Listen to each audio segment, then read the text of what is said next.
Hey guys, welcome back to the channel. I'm coming at you with another theory. If you know this channel, I like to present alternative theories about what Sasquatch and other cryptids are, where they come from, what their nature is, how you can have experiences with them, which I will say is ill-advised.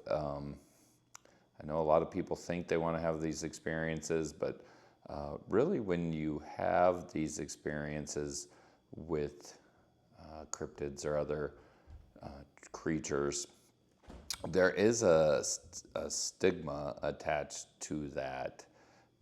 A lot of people don't believe you. They think you're crazy, or you're not intelligent, or on drugs, or whatever. So there is a societal component that wants to keep people from these beings. And I mean, there's also a safety concern. Like a lot of these creatures can be quite dangerous. And in some of my other videos, I've mentioned this, possibly possessing your body, driving you to do things that are dangerous or against your nature. But today's video, I wanted to talk about the fourth dimension. So the fourth dimension, or alternative dimensions, or whatever, it's a theory that a lot of these beings, Sasquatch being the most common, but also things like elves, fairies, gnomes, trolls, dragons, I'd even say spirits, angels, and demons, is any sort of being that is not human in nature, comes from a alternative dimension that sort of runs parallel to our own dimension. And the ones that we can have the easiest contact with would come from the fourth dimension. Now I want to stop and have a caveat here. God is all-powerful. God actually reigns over all these dimensions. And that's why God and Jesus have so much power, because they are actually outside of any of these dimensions. They're actually above, they reign above all these things. So even though the fourth dimension is higher than our dimension, God is like outside of all that. So what is the fourth dimension? Why can't we see it? Why can't we access it? So you can think of our brains as kind of being pre-wired. So we got a preset, a factory set bunch of operating systems inside our brain, and they help us function in our daily life. So we go throughout life and we experience things the way that the factory, society, our world has been programmed for us to perceive them. And we don't even know that there is a higher level of thinking out there, because we're not even exposed to it. So you can think of this as like a colorblind person, right? So one of my sons is actually colorblind, and he did not know he was colorblind till he was about 12 years old. So he just went through life and he thought that the way he perceived these colors was the only way. And we just happened to be at the doctor one day, and he mentioned that something was the wrong color, and they did a test, and turns out he's colorblind. So you can think of just society as a whole as kind of being colorblind to this fourth dimension, because we don't even know what we don't know. We don't even know to think about this stuff or to look for these beings or these higher dimensions.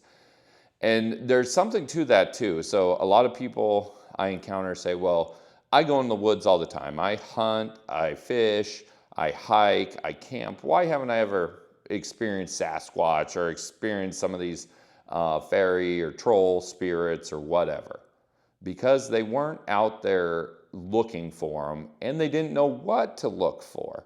So if it's like being colorblind. If I don't even know that this is a possibility, a thing that exists, it's not even in my realm of comprehension, they can be right in front of my face and I won't recognize that's what it is. I won't even have the ability to process that stimulus in my brain. Just like these colors, your brain just can't process those colors if you're colorblind. So, that's an interesting thought to think about. Now we have some other things. I got some notes here. I'm gonna look down. You can think of us, even though we live in a 3D, we operate in the third dimension, we kind of move through life on a 2D linear tract. Okay, so you can think of like a chessboard. So even though chess pieces are 3D, they move in a 2D space, forward, backwards, diagonal, whatever. That is how we mostly live our lives. And now there is a few exceptions where we get to actually move into this 3D space, which brings us closer to the 4D realm. And so two that come right off my head are when you are climbing a mountain and you can move at all these angles, or swimming underwater, you can swim up, down, and whatever. And some animals can move like that. And the guy that invented the jungle gym actually was a mathematician, and he invented the jungle gym so kids could think about moving in a 3D, 4DS space. So to move in the 4D, you've got up, down, left, right. That's kind of the 3D space, right? Length times width times height. But moving in 4D is you can move any direction, sideways, down, all over. There is no limitation in your movement. So if we want to get closer to this 4D realm, we have to go to places where you can move like that. And that's why a lot of these sacred spots where people have spiritual encounters or go on spirit quests or encounter beings, including elves and whatever, Sasquatches, are in these kind of mountainous regions. That's why there's a lot of like sea monsters and even like mer people sightings, because that is kind of an area that is weak between the 3D realm and the 4D realm, or even a higher realm, because they're moving at these different angles that you can't reach on your daily life going throughout. So you think about geometry and sacred geometry. So when we're in these spaces, things can come from different angles and intersect with our world.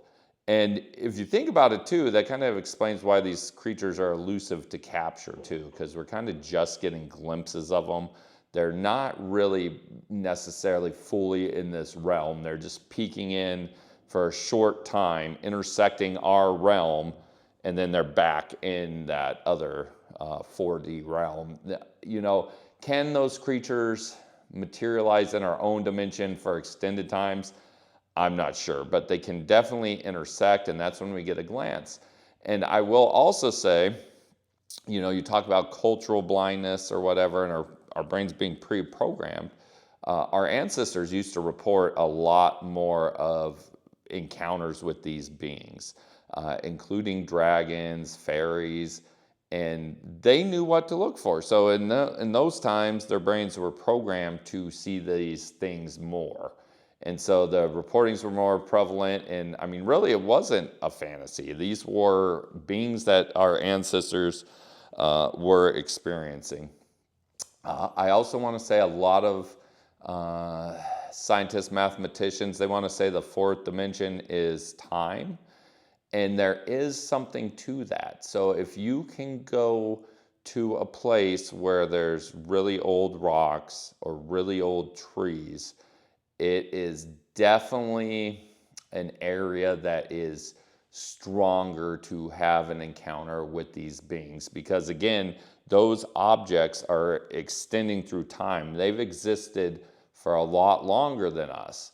So, kind of the people that have a lot of encounters with the supernatural realm are kids.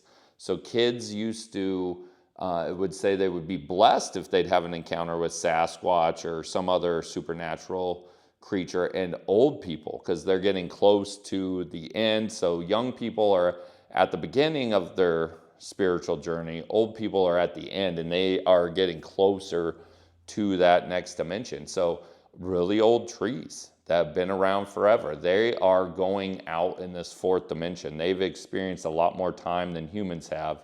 And then old rocks and old found rock formations or ruins also. So this video is running long. I want to know what you guys think. You know, give me a thumbs up, give me a like, give me a comment. Let's get this on the algorithm. Do you believe in extra-dimensional beings? Do you think that's what Sasquatch is, or these other creatures?